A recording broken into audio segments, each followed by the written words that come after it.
In September 2015, Toby Fox launched a potshot at pop culture, unleashing onto the world an exquisitely singular video game scored by a masterwork soundtrack, an entirely self-created opus that gave birth to everything from iconic characters to moldy memes. But standing head and shoulders above it all is one single track. Today, on Why Do We Like, Toby Fox and Undertale's greatest hit, Megalovania.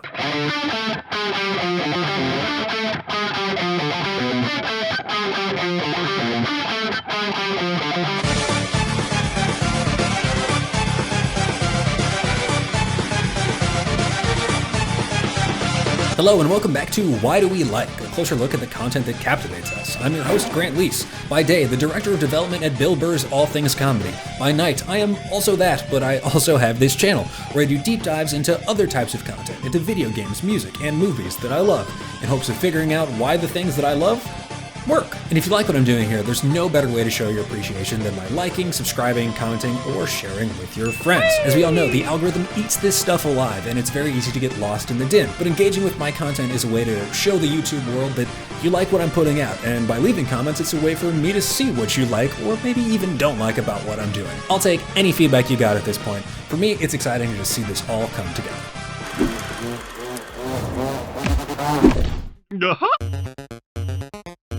Depending on who you ask, Undertale is less of a game and more of a phenomenon. It's one of the most pop culturally relevant games of the past decade, if not longer, which is made all the crazier by the fact that it's the brainchild of one person, its auteur creator Toby Fox. But the game's incredible popularity is still somehow dwarfed by the popularity of its iconic track and today's focus, Megalovania. Despite Undertale having sales of over 3.5 million, which is insane for a solely authored indie, Megalovania's popularity dwarfs that by a mile. Look only to YouTube, where it has 105 million views on the unofficial upload of the track, or Spotify, where the track has over 150 million spins. And that's just the track in its original form. Like any great piece of art, there's also a ton of artists who it inspired, who created their own remixes and reinterpretations of the song itself. For example, Rashad EB's metal version currently has 13 million views on YouTube. A dual mix of Rashad's version as well as Toby Fox has over 15 million views. There's a remix of the song with Justice's Waters of Nazareth that has over 21 million views, and there's even a friggin' kazoo version of the song, sadly no longer available. The video has been privated, but that almost had 8 million songs before it disappeared from our minds. And those are just the versions played straight. There are even memifications of the song that have created rabid fan bases in their own right. Jules Conroy uploaded a version of Megalovania as his doorbell with over 10 million views, and there's even, and this is worse than the kazoo version, or better perhaps, a pufferfish version of the song that has over 23 million views. Megalovania and Undertale are like the Spanish Inquisition of video games. Nobody expects the Spanish Inquisition! Popping up everywhere from the beloved kids show Bluey to being referenced by Boss Baby on the DreamWorks Animation Twitter in what is very possibly their most popular tweet ever. And, fun fact, I wrote that tweet. With its unique success, this 2-minute wonder title of your sex tape has entered the incredible pantheon of songs that have transcended their originating works in terms of popularity. Step aside, Eye of the Tiger. Forget about it, don't you forget about me. And welcome Megalovania. As we do on this channel, we'll break this track into its constituent parts, look at them under the microscope, and then put it all back together. There's not too much to this song, it's just drums, guitar, and a synth. So a lot of this journey we'll experience as we go, and I'll break things down as we listen to them, but we'll still do it in our classic Why Do We Like formula. I also want to note that Megalovania isn't just a great song in its own right, it's also the capstone to an absolutely incredible official soundtrack for Undertale the game. If you haven't heard it at all, and again, if you're listening to this, you probably have, but either way, it's worth a listen. Toby Fox's work from beginning to end is insane, and I think it adds up to over 2 hours of musical excellence that just gets even more impressive when you realize that came on top of building an incredibly subversive, interesting, and exciting video game. But before we get so granular on the song we know and love today, let's dial the clock back. Because although Megalovania was perfected for Undertale, it wasn't written for it. There are actually 2 earlier versions of Toby Fox's masterpiece that exist for 2 separate video games or pieces of media in their own right. And what we have when we put it all together is a really interesting insight into the creative process, into seeing how a creative work gets built from beginning to end. So, let's take a look.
Unpacking that a little bit, we started with a few beats of soundscapery, begin with a much more downtuned version of the riff. This version's in A minor, the final track is in D minor, it's an uptuning. I think that lends to a poppier sensibility to the final version. Guitar, there's definitely a difference between each version. I'll try to show you something here.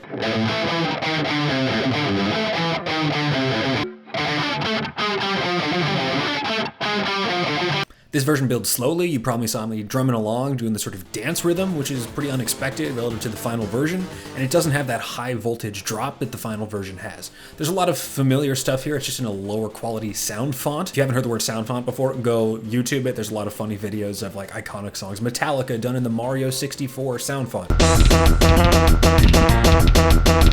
It is sort of what you think it is. It is the sounds that a song uses in the same way that, you know, a typeface is the font that characters use when you see it on the screen. I think there's a lower quality sound on here that's pretty much obvious. It has its effect. It sort of fits for an Earthbound hack, a game originally came out in the early 90s, I believe. Melody's very similar. There's that descending chromatic run, that at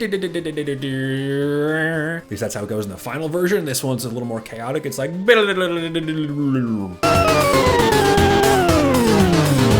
and just sort of like swallows itself as it goes low. I don't like that as much. I think that hits less hard without that glissando, that whoop, up to the high note in the final version. The main theme, again, there's a new bass line here, or rather the original bass line is different from the final bass line. It's surprisingly dissonant.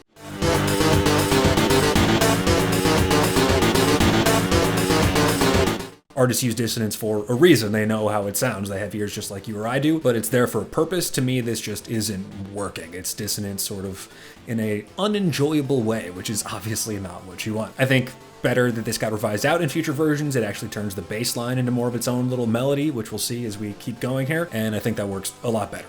But clearly, he's figuring out what to do. The track ends the same way all of the future tracks do. Spoilers, it's a classic move, everything drops out, it's just a riff. We've come full circle. The way we begin is the way we end. Opening image is your closing image. That's, a strong move, and it obviously works here.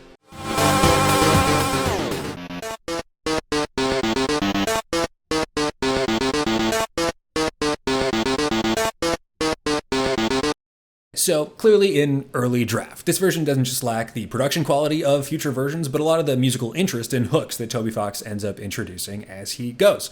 I think a lot of us would be surprised if we only heard this version to know that it became the ultra banger that it ended up becoming, but this is a great and very illustrative starting point to see how the creative process goes. You start at this point and you end up with the track we know and love. Now, on to the next. Uh-oh.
Alrighty then, where to begin? That's obviously similar to the first version of the song and the final song that we know, but this one's taken in a very different direction. I think there's a lot of discordant sounds there. The guitar in particular is pretty rough, especially early on. But as a guitarist myself, I respect how it sort of evolves into a much more solo-driven version of the song. Definitely not what I expected when I first researched this. I had never heard of any of these other versions of the track, but it's weird. The early stuff, the early bits of the guitar, it almost reminds me of sort of early Metallica, like Kill 'Em All era. Still, early on, it feels like it almost might be like mistuned, or at least the tuning of the guitar and the synth isn't perfectly lined up. It ends up being pretty displeasing to the ear. Putting that aside, there's a lot of similar elements here. We have the quick build, less impressive, at least to me, sort of dance type drum beat that's it's just a less interesting way to do a song that I know will eventually have this hard driving beat. And I think something to admire here is this version is certainly ambitious. It brings in layers of melody and harmony that ultimately become too messy to really seem like a cohesive whole. But let's be honest, I respect the attempt to dig more into the core of the song. Toby Fox clearly saw that there was more to be mined here, and this is a way that he attempted to, find the ore at the center of it. I don't think he really found it, but this was clearly a valuable experiment on its way here. To me, this is a version whose reach definitely exceeds its grasp. Okay, I'll move on from this one pretty quickly, but I think there is one positive takeaway here amidst the fracas, is that this, which is the second version of the song, and that many who don't dabble in creative endeavors might sort of instinctually assume would be a step up. You started at A, you go to B, things have gotten better. That's not the case. That's not how the creative process goes. I think there was a lot of iterating that was done in this version. There's a lot of interesting changes, a lot of experimentation, certainly, that ultimately didn't end up benefiting the final product of the song, but is still a really good insight into how the creative process goes. But if the final version of Megalovania is a beautiful butterfly, this version is definitely the ugly caterpillar. Okay, with the prototypes out of the way, we can now gleefully dig into the version we know and love itself.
Okay, before we even get started in earnest here, I just have to say, I've listened to this song so many times at this point, whether I was researching the episode, shooting the episode, or even just beforehand in the listens that got me interested in it in general, and it's still so much fun to listen to. It's hard not to rock out as you hear the song go. You see it in my reaction. But okay, to the meat of it. The riff. We've heard it a few times already, but oh my god, it is such a good main riff. It's the core of the song, it's recognizable immediately, and it is the perfect hook to begin with. And for me, I'm someone who loves some real hardcore down-tuned shit. The tuned-up version of this just fits so much better. Like I said, it started in A minor in the earlier versions, now we're in D minor, and the riff has just evolved. It's gotten so much better. The little bass notes in there, I touched on that earlier. There's actually a melody to them now. They're descending in a way that's much more pleasing to the ear. To me, that's one of the small changes that makes an outsized difference in the final product.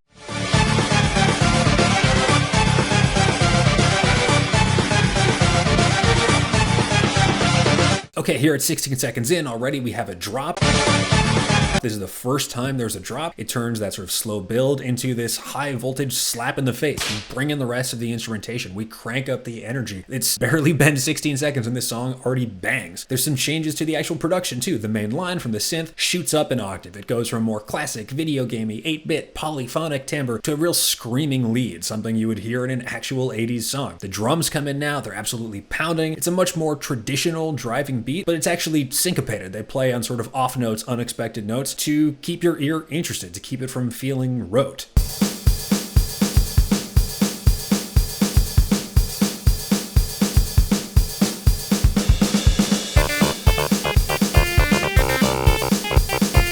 It's a cool little change from the classic 4/4 boom tap boom tap boom tap that you expect. Like I said, if you're not headbanging at this point, you may not have blood in your veins. Okay, the first verse, as it were. Already 30 seconds in, we have our second incredible hook. This is a fun lead line. It's familiar from past versions, we've heard it a bit before, but it's very rockingly refined in this one.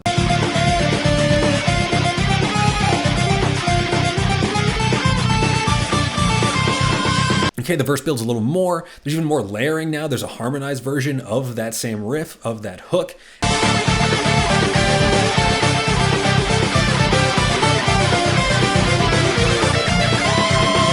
And it still brings in the lower version of the main riff now as a backbone. This layering, I think unlike the last version, the Homestuck version, is great. It completely works and really shows, like I had said previously, how things do grow. Homestuck was a step back, but it sort of got this idea working. And now in this version, it's working great. At 51 seconds, the verse doesn't repeat, but it brings in another great, very singable lead line.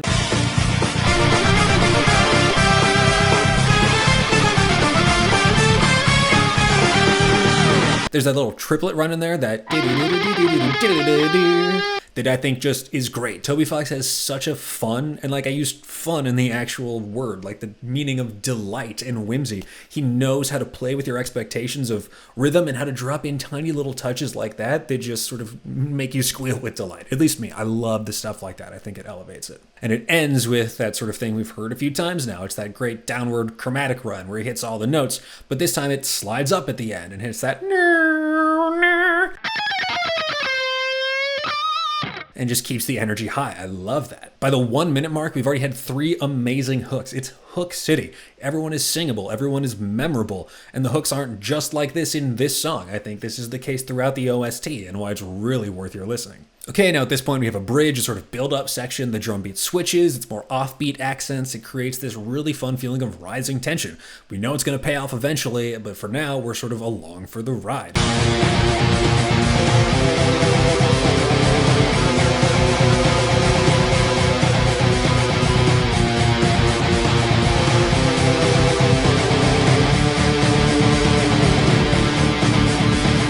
We also come a sort of new harmonized version of the main riff that comes in over the original riff. Toby Fox is great at this. And in the background, there's a classic flat 6, flat 7, 1 progression.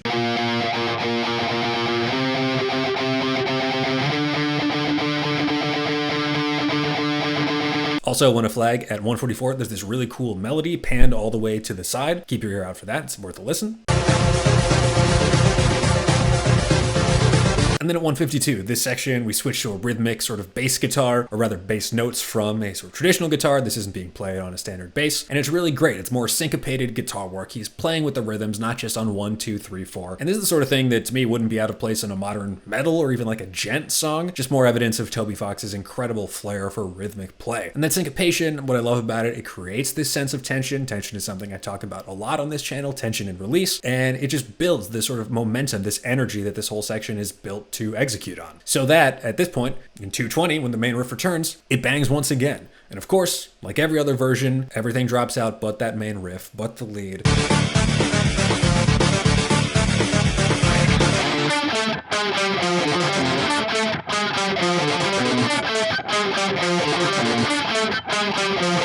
We've come full circle, and it stops, and it leaves us wanting more. Okay, now to break it all apart into its elements, as we like to do on this channel. There's actually not too many individual elements here, too many individual instruments. There's drums, there's synths, and there's guitar. So we'll go in that order. And the drums I've already hit on. The song starts in its previous versions with this sort of classic dance beat,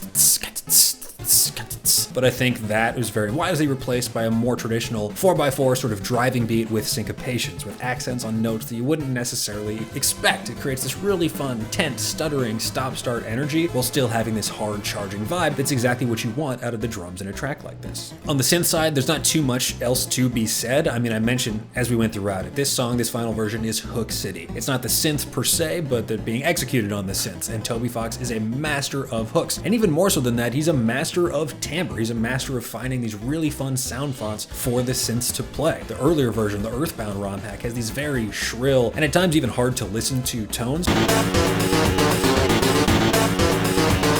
But the final product, the one we have here, is just so eminently listenable. And it's not just that he's dialing in the right tone, that's obviously part of it, but after that, he has to find the immaculate mix and the mastering that he does. So when you do have the final product, his chosen tones are cutting through with buzzsaw clarity. It's really great work. Finally, the guitar. Like I've said, guitar was my first love. It's what really brought me to music, and I love the guitar touches in this final product. As a soundtrack that doesn't have too much actual instrumentation, and I could be wrong, and this is just a very well done sort of sampled guitar, but to me this sounds real, like it was actually recorded, and it's great. It sounds awesome. The syncopated rhythms that I talk about in there with the sort of low chugging, that adds an excellent touch. It gets your head banging, and that main riff, the iconic Megalovania riff, it just sounds like it was meant for the guitar. If you told me, if I didn't know about this song and said that this came out of an 80s rock record instead of a 2010s video game, I would not think twice, and I'd probably pick that thing up to try and learn how to play it. Okay, so outside of the individual instrumentation, there's actually one other songwriting element of this song that I want to focus on, and that is Toby Fox's incredible use of chromaticism. Chromaticism, if you're not familiar, is sort of the art of using the notes between the notes. And what I mean by that is, Western music uses scales. Pretty much every music uses scales, but ours uses 7-note scales, but we divide all music into 12 notes. Every octave has 12 notes, 12 semitones, which means that when you have your 7-note scale, there are 5 notes, 5 semitones that aren't being used along the way. Chromaticism is the art of injecting those notes in with judiciousness. Chromaticism is, from the start, built into the DNA of Megalovania.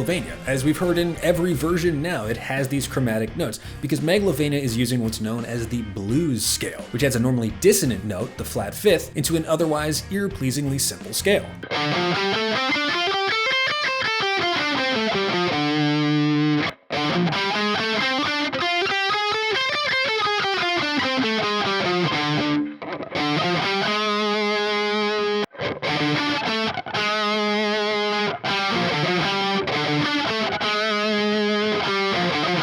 This added note, that flat fifth, adds a little stank. It's often referred to as the devil's interval, the flat fifth, but that's a bit of a misunderstanding of the history of it all. Adam Neely, the music YouTuber, has an incredible video that goes into the whole history of that. I'll link it in the comments. It is worth your time. I think chromaticism is one of the best tricks in the musical toolbox to use for these sorts of tunes, for something that's rock, for something that's metal, for anything that's sort of hard charging. It adds that sense of dissonance and energy and tension into parts of a song that can otherwise get boring, get repetitive. I've actually chosen a couple of my favorites in sort of rock history to highlight here, so we'll check them out. The first one is Boston's Rock and Roll Band. There's a very cool chromatic beat that they use as a transition.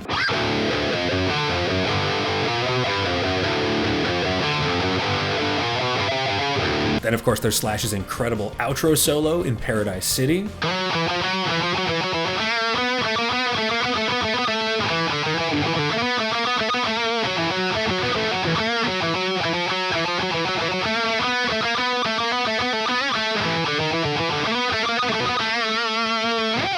Slash is actually a great example of using chromaticism. He uses chromatics in his solos all the time. He tends to work in a pretty simple framework, either a pentatonic or a minor scale, which is pretty sort of rote. It's pretty expected for rock and roll, but he's such an expert in it and he knows when to vary it up with chromatic notes, with notes outside that scale, that he manages to make some of the most interesting and exciting guitar solos of all time. The rock and roll band transition is actually the first instance that I can remember of actually hearing chromaticism in music. I remember listening to the radio when I was driving around. Rather, my mom was driving me around Andover, Minnesota when I was a kid, and just sort of sitting up in my chair when I heard that transition. And I'm like, oh, what was that? That was unexpected. How do I do that? And then the Paradise City outro solo, one of the greatest solos of all time to my mind, uses chromaticism throughout. It starts with chromaticism by adding this new riff that has chromatic notes. And the last example, this time not in a main riff but in a solo, is Beast in the Harlot by Avenged Sevenfold. It has this already incredible solo with a bunch of really fast picking. It's a blazing tune, and it ends with this really fun chromatic section and harmonized guitars. To me, it's always sounded like the rain following on the debaucherous Babylon that the song describes.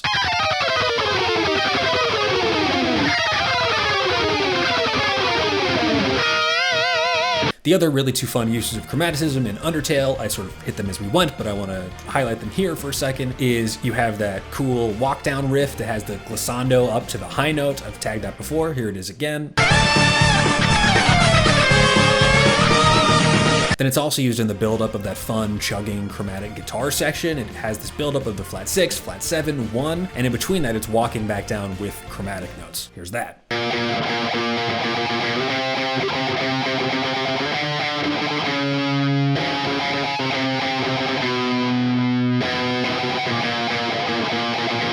Toby Fox expertly uses all these small moments of chromaticism as an essential part of his arsenal, adding variety, tension, dissonance, surprise, and delight with only a few additional judiciously placed chromatic notes. So there you have it. Megalovania isn't just a standout track, it's an evolutionary marvel. From its humble beginnings in the Halloween Earthbound Romhack, to its awkward middle school years in the Homestuck animation, to becoming the final beautiful banger that we know and love today. It's a prime example of just how difficult and circuitous the creative process can be, and it really goes to show how a track, when beautifully done, can even outshine its incredible source material. From the iconic riff to the high voltage drop, Megalovania is a masterclass in crafting a tune that is as complex as it is catchy. And the song itself embodies the things that make Undertale so great. Its ingenuity, its knack for subversion, and its deep understanding of the things that we love about music and video games in the first place. So when we ask, why do we love Megalovania? Look no further than its brilliant composition and melody.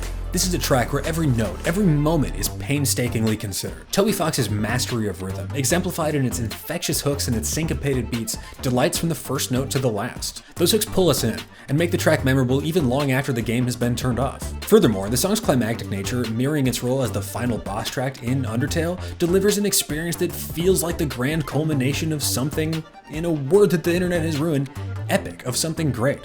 It's this marriage of thematic weight and musical mastery that makes Megalovania not just a piece of music that sticks with you, but something that resonates. That does it for today's episode of Why Do We Like? If you enjoyed this deep dive into Megalovania, be sure to like and subscribe and hit the bell so you don't miss our next investigation. Thanks for watching, and see you next time.